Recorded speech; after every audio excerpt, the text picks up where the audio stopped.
সকলকে happy new ইয়ারের শুভেচ্ছা। আজ থেকে শুরু হয়ে গেল নতুন একটা সালের দিনগন্তি। পুরনো সকল দুঃখ কষ্টকে ভুলে গিয়ে আমরা নতুনভাবে পথ চলতে শুরু করব আজ থেকে। 2023-এ সেরকম কিছু আমার ভালো জায়গায় ঘোরা হয় নাই। 2024 চেষ্টা করবো আমি এই পুরুলিয়া, বাঁকুড়া বা ঝাড়খণ্ড ছেড়ে একটু আবার দূরে যাওয়ার চেষ্টা করব। তো ইন্ট্রোতে তোমরা যেটা দেখলে ভিডিও, সেটা হচ্ছে মূলত পাখি পাহাড়, যেটা নামকরণ নিয়ে আছে দ্বিমত। পাখি পাহাড় বর্তমান নাম এবং পুরনো যে নাম সেটা হচ্ছে মৌরাবুড়ু পাহাড়। তো নতুন একটা ভিডিওতে তোমাদের সকলকে জানাই স্বাগত। আজকে আমি কথা বলবো পাখি পাহাড় নিয়ে। পাখি পাহাড়টা মূলত যদি আমরা বোরাবাইয়ের দিক দিয়ে অযোধ্যা যাই, তাহলে অযোধ্যা ঢুকবার আগেই পাচ্ছি আমরা এই পাহাড়টা। আর যদি অযোধ্যা থেকে বার হয়ে আসি বোরাবাই রোড দিয়ে, তাহলে অযোধ্যা থেকে বার হয়ে কিছুটা দূর আসে নিয়ে আমরা পাচ্ছি বাঁ দিকে এই পাহাড়টা। তো এবার চলে আসি যে পাখি পাহাড়ের নাম দুরকম হওয়ার কারণ কি, বা এটা কীভাবে এটা হইলো। জায়গাটা এক সময় ছিল পাথুরে, অনুর্বর জায়গা, একদম চারদিকে পাথর ভর্তি। তো সেরকম একটা জায়গা দেখি গ্রামবাসীরা সিদ্ধান্ত নিল যে এই জায়গাকে আমাদেরকে সবুজায়ন কিন্তু করতেই হবে, কাজ না হলো দুদিন পরে। তো তারা শুরু করলো কি, সকল গ্রামবাসী মিলে একটা বন রক্ষা কমিটি শুরু করলো। বন রক্ষা কমিটি শুরু হওয়ার পরে তারা ফরেস্ট ডিপার্টমেন্টের সঙ্গে যোগাযোগ করে। এমনকি ফরেস্ট ডিপার্টমেন্টও জিনিসটাতে তারা আশ্বস্ত হইলো যে না, ঠিক আছে, সকল গ্রামবাসী যদি সহযোগিতা আমরা পাই, এখানে আমরা গাছ লাগাবো। তো গাছ লাগানোর ফলে কয়েক বছরের মধ্যে জায়গাটা পুরো একদম সবুজায়ন তৈরি হয়ে গেল। আর সেখানে কিন্তু প্রচুর শাল গাছ লাগানো আছে চারদিকে।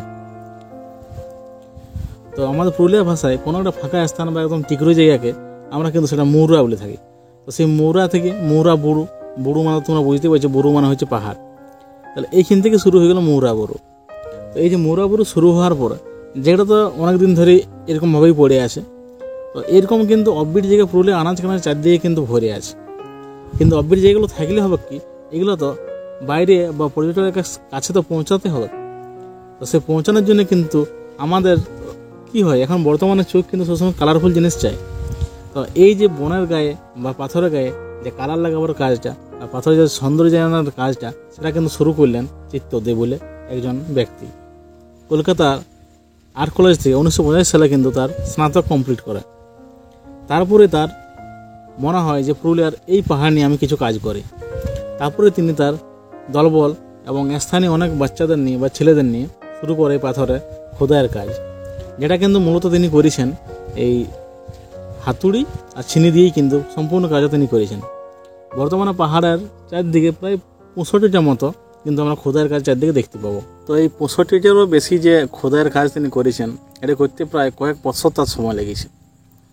তো সব থেকে অবাক করার মতো জিনিস হচ্ছে কি, যে পাহাড়ের গায়ে প্রায় যেটা 100 ফুট 200 ফুট উপরে যে ছবিগুলো তিনি আঁকিয়েছেন, সেগুলো হচ্ছে একটা বিস্ময়কর জিনিস, যেগুলো তোমাদের একটু অবিশ্বাস্য লাগবে যে পাহাড়ের গায়ে তিনি এটা ছিনি হাতুড়ি দিয়ে কীভাবে তিনি করলেন। তো সত্যি একটা অবাক করার মতো জিনিস ওইটা। ড্রোন তুলেছিলাম উপরে। তো পাহাড়টা প্রায় 600 থেকে 700 ফুটের মতো আছে নিচ থেকে, আর পাহাড়ের গা থেকে প্রায় 400 ফুট, মানে পাহাড়ের গা যেখান থেকে আমি ড্রোনটা তুলেছিলাম সেখান থেকে আমার মিটারে দেখালো প্রায় 400 থেকে 450 ফুটের মতো ওটা। তো এই যে খোদাইয়ের কাজ, সেটা কিন্তু মূলত শেষ হয়েছে 2018-19-এ। শেষ মানে কি, যখন করোনা হয় তখন তারা বন্ধ করে দিয়ে চলে যায়।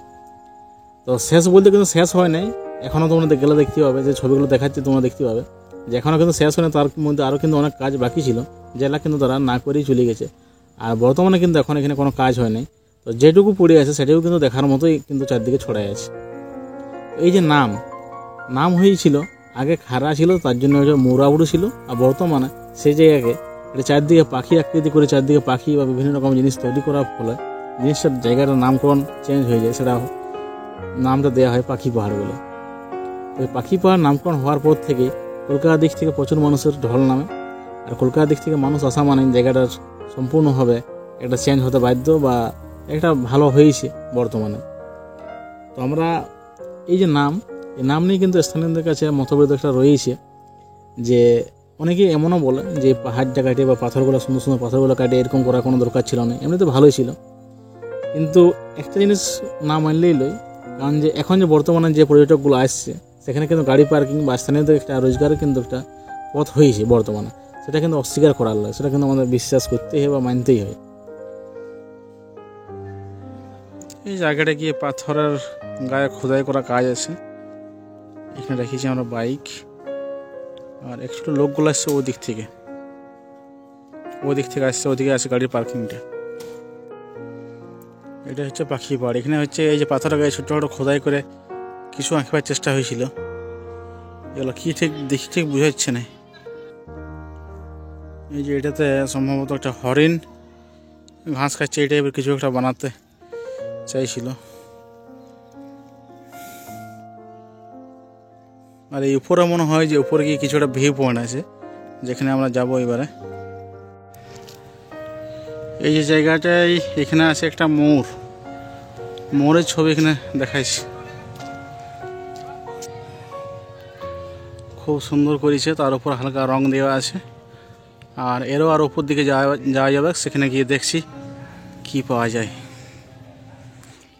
ওই যে অনেকটা উপরে উঠতে হবে, তাহলে মেন যে ভিউ পয়েন্ট সেটা দেখতে পাবো আমরা। এইখানে একটা খুব সুন্দর ছবি আঁকা আছে পাখির, মানে আনাচে কানাচে বিভিন্ন যে পাথরগুলো আছে সে তার মাঝে মাঝে ছবি এঁকেছে। যিনি এঁকেছেন তার নাম চিত্ত দে, যেটা একটু আগে আমরা নেট করে জানলাম।